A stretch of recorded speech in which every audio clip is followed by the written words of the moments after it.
Hello, welcome to my class. I am Pamela Jasmine. Today I am going to teach Television, a poem written by Roald Dahl. In this poem, the poet advises modern parents not to allow children to go near the television set or not to install a TV in our homes. He calls television an idiot box because it crushes or it destroys the imagination or the creativity of children. The most important thing we have learned so far as children are concerned is never let them near your television set, or better still, just don't install the idiotic thing at all. The poet says that according to him, as far as children are concerned, the most important thing is that they should not be allowed to come near the television set, or we should not install a television set at home. In almost every house we have watched them gaping at the screen. They loll and slop and lounge about and stare until their eyes pop out. See, in almost, the poet has done a thorough research. He has visited so many houses and he found out that in almost every house, they have watched, the poet and his group have watched the children gaping at the screen. They are just staring at the screen of the TV. They loll and slop and lounge about. They sit idly. They just sitting in a lazy way, and they were in a relaxed way. They just watch the TV and they are only concentrating in watching TV and stare until their eyes pop out. It is injurious to eyes also. So the poet is mentioning this, that they watch the TV until their eyes pop out. Their eyes would come out. That means their eyeballs would come out. That much they were staring at the TV. Last week in someone's place, we saw a dozen eyeballs on the floor. Here, the poet is using over-exaggeration. He is expressing the idea in an over-exaggerated way. Last week, in someone's place, we saw a dozen eyeballs on the floor. So the poet is telling that last week he has seen in somebody's floor a dozen eyeballs. That is over-exaggeration. Here a poetic device is used. You must be knowing that it is hyperbole, over-exaggeration. They sit and stare and sit until they are hypnotized by it, until they are absolutely drunk with all that shocking, ghastly junk. The children sit and stare and sit, nothing else. They just stare at the TV until they are hypnotized by it. The children are really hypnotized by the TV. They are totally attracted by the TV. That is hypnotism. In hypnotism, people are attracted by someone by a special way. So like that, the children are hypnotized until they are absolutely drunk with all that shocking, ghastly junk. Children are totally mesmerized. They are in a state of, drunk. They are totally drunk with all that shocking, ghastly junk. He is calling the programs in the TV ghastly junk. It is the programs are compared to junk. Oh yes, we know it keeps them still. They don't climb out the windowsill. They never fight or kick or punch. They leave you free to cook the lunch. One thing is there, we know that. Children will not do any mischiefs. They don't kick or they don't fight each other.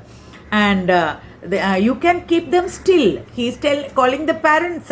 He is telling the parents that I know that you can keep the children still. They don't do any mischiefs. They don't climb out the windowsill. Otherwise, the children would climb out the windowsill and they would kick and fight with each other. They leave you free to cook the lunch and wash the dishes in the sink. Then if children are watching TV, you can do all the work, all the household work. You can cook or you can wash the vessels and all. I know that. But still, it is dangerous.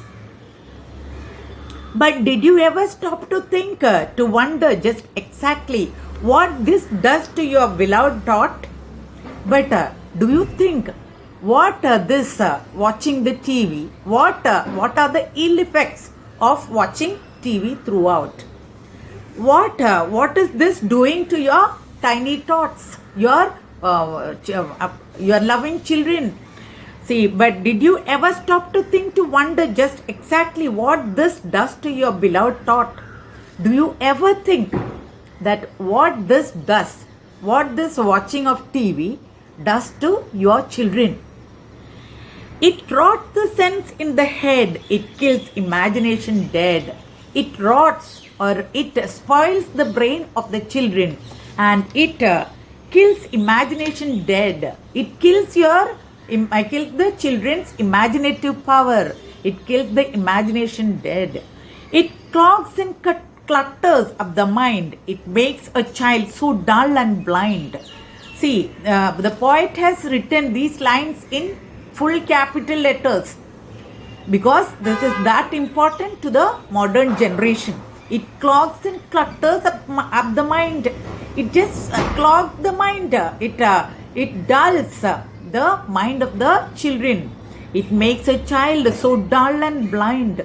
The children are becoming so dull and blind. And actually the overwatching of TV make the children blind. That means their eyes will be affected. That's what the poet is mentioning here. He can no longer understand a fantasy, a fairyland. His brain becomes as soft as cheese. His powers of thinking rust and freeze. He cannot think, he only sees. More and more ill effects are there.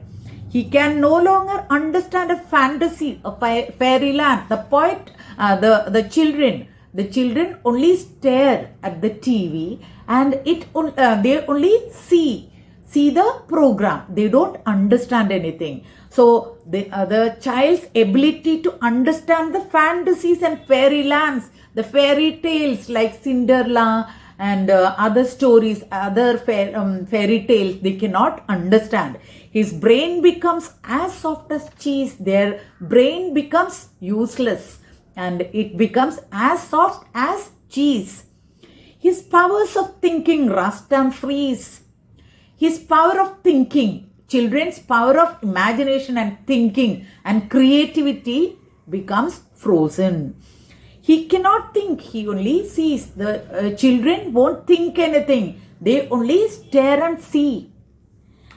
All right, you will cry. All right, you will say. But if we take the set away, what shall we do to entertain our darling children? You may say, all right, and you may ask one question. If we remove the TV sets from our home, how shall we entertain our children, our beloved children? Please explain. They will ask to explain how to entertain their children. But we'll answer this by asking you, what used the darling ones to do? How used they keep themselves contented before this monster was invented? And then the poet was asking another question. What the children did, they used to do before this monster. He's calling TV a monster. Before inventing this monster, before inventing the TV, what did the children do? What they used to do? Have you forgotten? Don't you know? We'll say it very loud and slow. Have you forgotten that? We'll explain this in a very loud voice, very slowly to make you understand. They used to read. They would read and read and read and read and then proceed. What did they do before the invention of TV? They used to read and read and read. They repeatedly read books. and then proceed to read some more. After reading so many books, again they'll proceed to read more and more books. Great Scott, Gadzooks, one half their lives was reading books. They used to read different stories, many stories. One half their lives was reading books. They spent half of their life by reading stories. The nursery shelves held books galore. Books cluttered up the nursery floor, and in the bedroom, by the bed, more books were waiting to be read. Everywhere there are books. Nursery shelves, nursery floors, in the bedroom, and by the bed, more and more books are waiting to be read. Such wondrous fine fantastic tales of dragons, gypsies, queens, and whales, and treasure isles and distant shores. So many books, so many fairy tales, books of such wonderful books, fine, fantastic tales of dragons, gypsies, queens, whales, and treasure isles and distant shores. Books are so many books, so many fairy tales, books about queens, gypsies, whales, and treasure islands and distant shores, where smugglers rode with muffled oars, and pirates wearing purple pants, and sailing ships and elephants, and cannibals crouching round the pot, stirring away at something hot. Here, different stories. Smugglers rowing boats with muffled oars, and pirates wearing purple pants. Pirates are those who do theft in the sea. I mean, they smuggle or they steal things from ships and all, and pirates wearing purple pants, and sailing ships and elephants, stories about sailing ships and elephants, and cannibals crouching round the pot. What is who is a cannibal? Cannibals are ones who eats its own kind, the flesh of its own kind. And cannibals are crouching round the pot, stirring away at something hot. Cannibals are cooking something. They are stirring something in the pot. It smells so good. What can it be? Cannibals are cooking something and it smells so good. What can it be? It's good gracious, it's Penelope. Oh my God, it is Penelope. Penelope is a character of Homer. The younger ones had Beatrix Potter with Mr. Todd, the dirty rotter, and Squirrel Snutkin, Pigling Bland, and Mrs. Tiggy Winkle, and just how the camel got his hump, and how the monkey lost his rump, and Mr. Toad, and bless my soul, there is Mr. Rat and Mr. Mole. Oh, books, what books they used to know. Here the poet is suggesting books for children. Young children can read books of Beatrix Potter. Beatrix Potter is a known writer. She wrote so many books for children.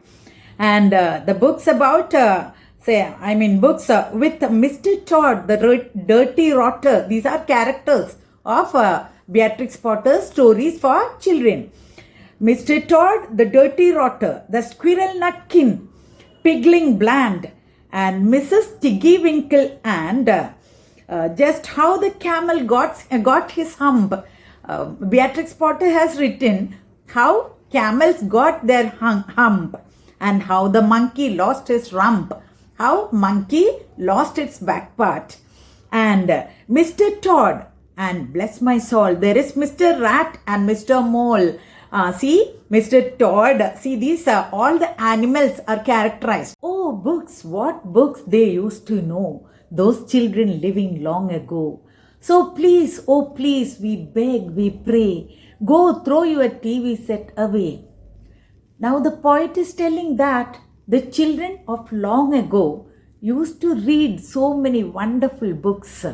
How wonderful books they were. Now he requests, so please, we pray, we beg that you go home and throw away your TV sets. And in its place, you can install a lovely bookshelf on the wall. Then fill the shelves with lots of books, ignoring all the dirty looks, the screams and yells, the bites and kicks, and children hitting you with sticks for naught, because we promise you. See here, he is advising parents to remove the TV and in its place install a bookshelf and fill the bookshelf with so many books. Fill the shelves with lots of books, ignoring all the dirty looks. The dirty looks are the looks of the children. Children would stare at, children would give their parents dirty looks and dirty faces and all. Ignoring all the dirty looks, the screams and yells, children may scream and cry loudly, and bites and kicks, they may bite you, they may kick you, and children hitting you with sticks, they may hit you with sticks. But we should ignore that for naught, because we promise you that in about a week or two of having nothing else to do, they will now begin to feel the need of having something to read.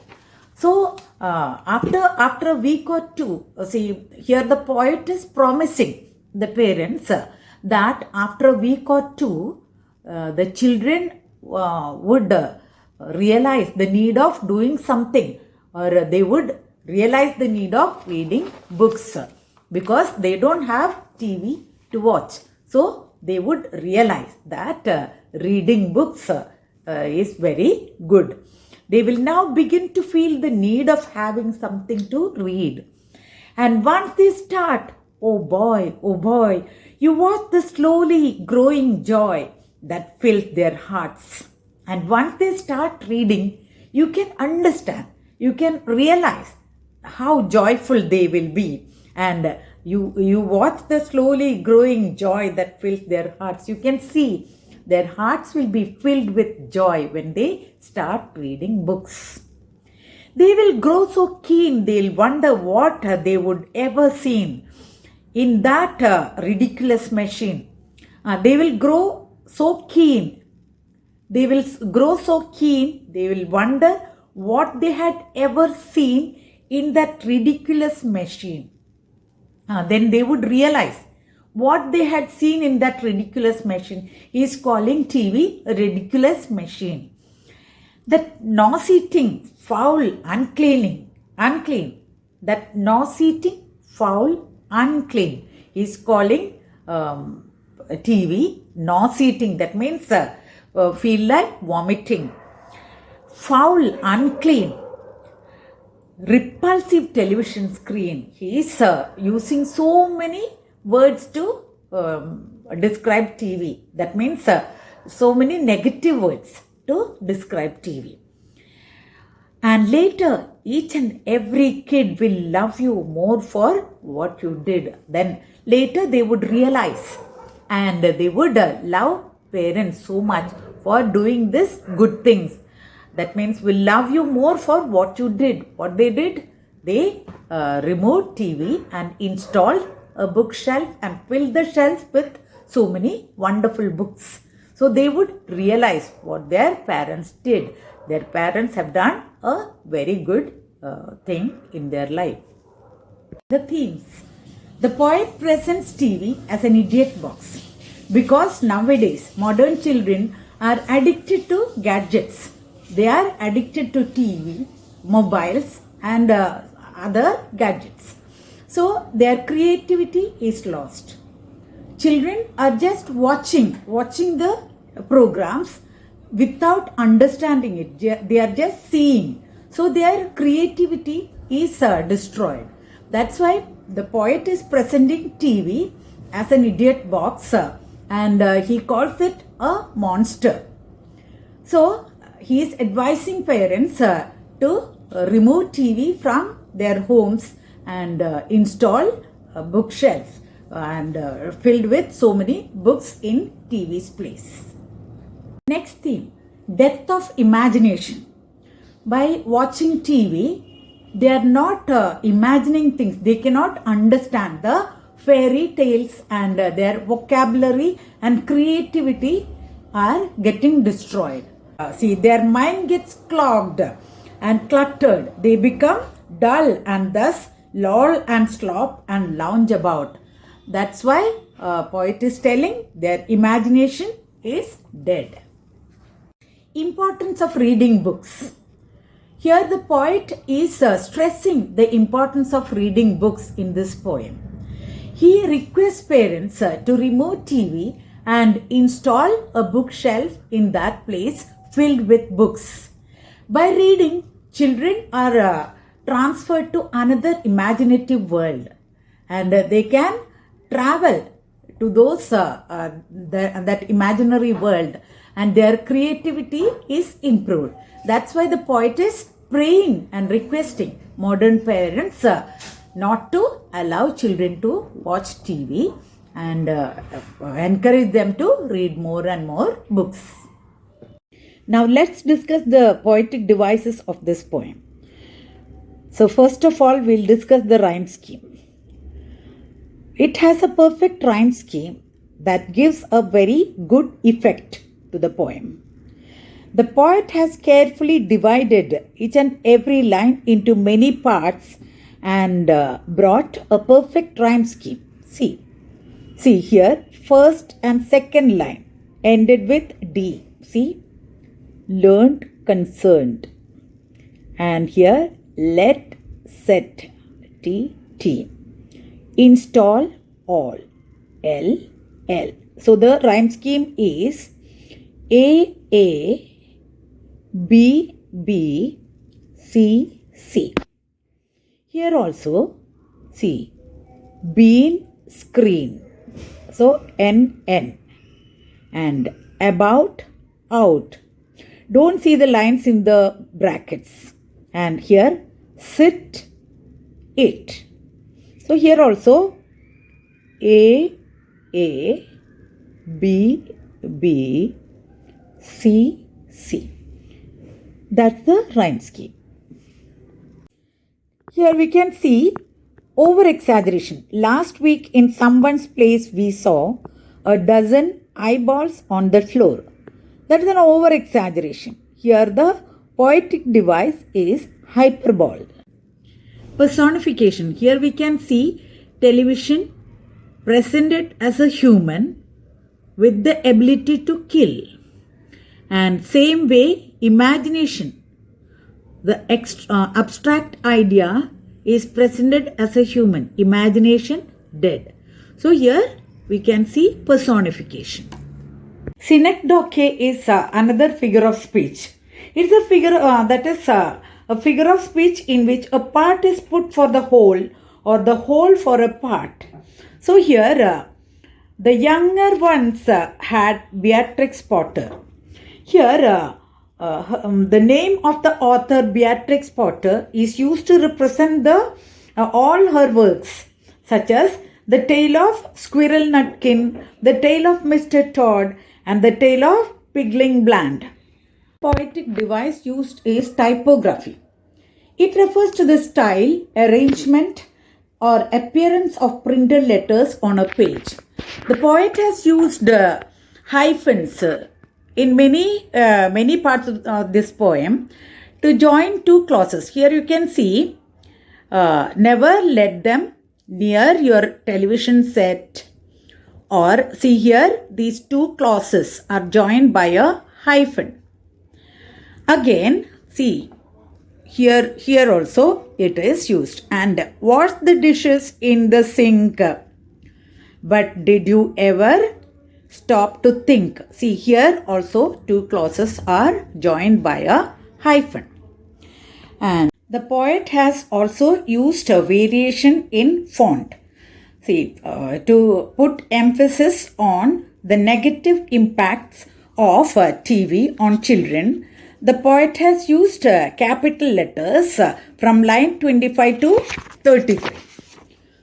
This is also an example of typography. That's all. If you like this video, please like, share and subscribe. Thank you for watching. God bless.